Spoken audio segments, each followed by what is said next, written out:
Turkey's opposition has just suffered a political earthquake, and the man who could benefit most may be the same man who has dominated Turkish politics for more than 2 decades, Recep Tayyip Erdogan. Ozgur Ozel, the leader who helped revive Turkey's main opposition party, the Republican People's Party, or CHP, has been pushed out.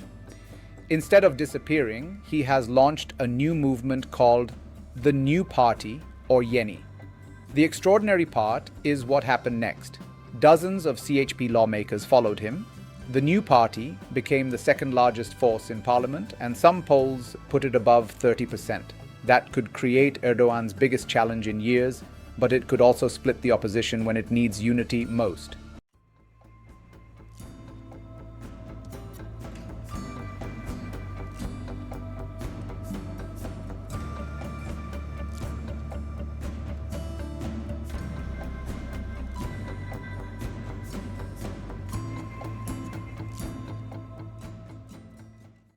To understand why, go back to 2023. Ozel became CHP leader after the party suffered another defeat against Erdogan. Under his leadership, the CHP rebuilt momentum. The breakthrough came in March 2024 when the CHP defeated Erdogan's ruling AK party in local elections for the first time in 22 years. The opposition gained control of major municipalities, including Istanbul, where Mayor Ekrem Imamoglu emerged as a powerful challenger. Then the crackdown began. Imamoglu was detained just days before the CHP primary that formally confirmed him as its presidential candidate. He and other opposition figures faced corruption and fraud allegations. Critics and human rights organizations described the prosecutions as politically motivated. In May, a court removed Ozel as CHP chairman and reinstated former leader Kemal Kılıçdaroğlu, who had lost to Erdogan in 2023. 2 months later, Ozel announced his new party. Turkey has seen splinter parties before. What changed the political map was the scale of the defection.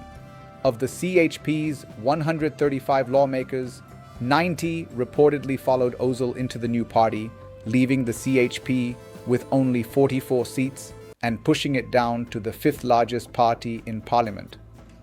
Imamoglu also announced that he would leave the CHP after 17 years and join the new movement.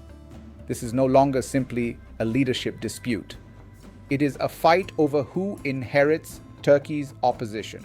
The first question, can Ozel turn the split into a national coalition? Ozel inherits much of the CHP's secular and social democratic support, but that base alone may not be enough to defeat Erdogan.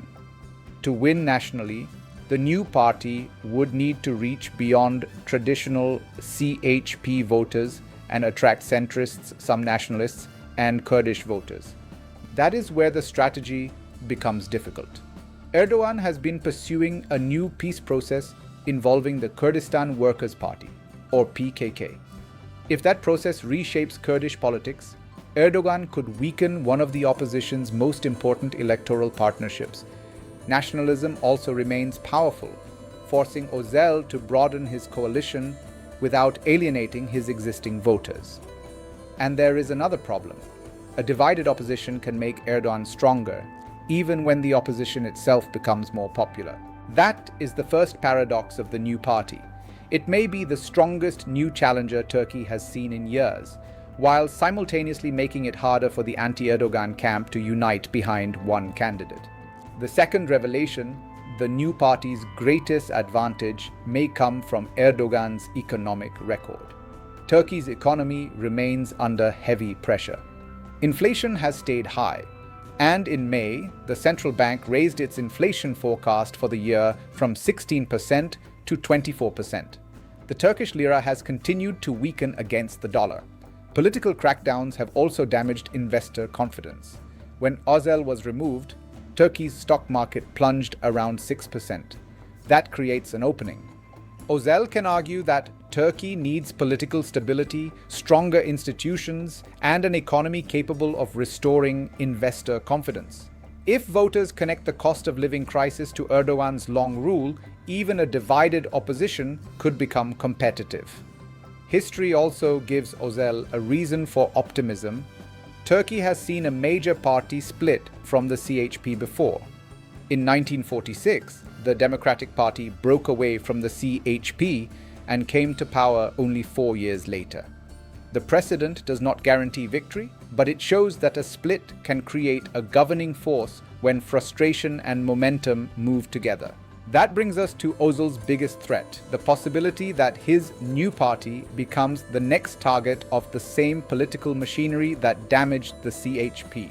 Turkish prosecutors have already asked Parliament to lift Ozel's parliamentary immunity over allegations that he accepted bribes.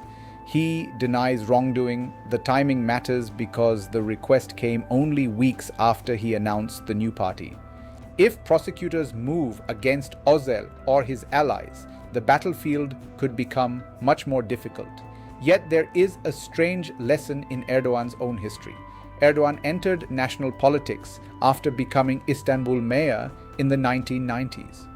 A government eventually jailed him, but he became Prime Minister in 2003 and remains Turkey's dominant political figure. That creates the third revelation. Repression does not automatically destroy a political movement. Sometimes it strengthens one. If the new party survives legal pressure, keeps its parliamentary base, and converts economic frustration into a broad coalition, it could become a serious contender. Turkey's electoral calendar creates another complication.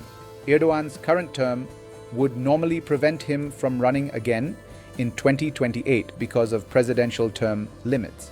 However, Parliament can potentially trigger an early election, creating a legal route for him to seek another term. So, the opposition cannot simply wait for Erdogan to leave office. It must build a coalition capable of defeating him while he remains active, and it has limited time. For Europe, this matters because Turkey sits at the intersection of NATO, the Middle East, the Black Sea, and the Mediterranean. A political transition could reshape Ankara's relations with Europe, Washington, Russia, and regional powers. For NATO, an election could influence defense cooperation and Ankara's regional strategy. For the Middle East, a new government could change Turkey's approach to Syria, the Kurdish issue, and regional diplomacy. The battle remains domestic. The new party has momentum. Ozel has shown he can mobilize a large section of the opposition. Polls suggest voters are listening. Yet, popularity is not power. To defeat Erdogan, Ozel needs three things: a broad coalition, economic credibility, and protection from a system that has already challenged his opponents. Turkey's opposition has not defeated Erdogan yet. It has simply created a new vehicle for trying. And that may be the most important development in Turkish politics. After 2 decades of Erdogan dominating the political battlefield, the real contest may finally be shifting from whether Turkey has an opposition to which opposition can actually replace him.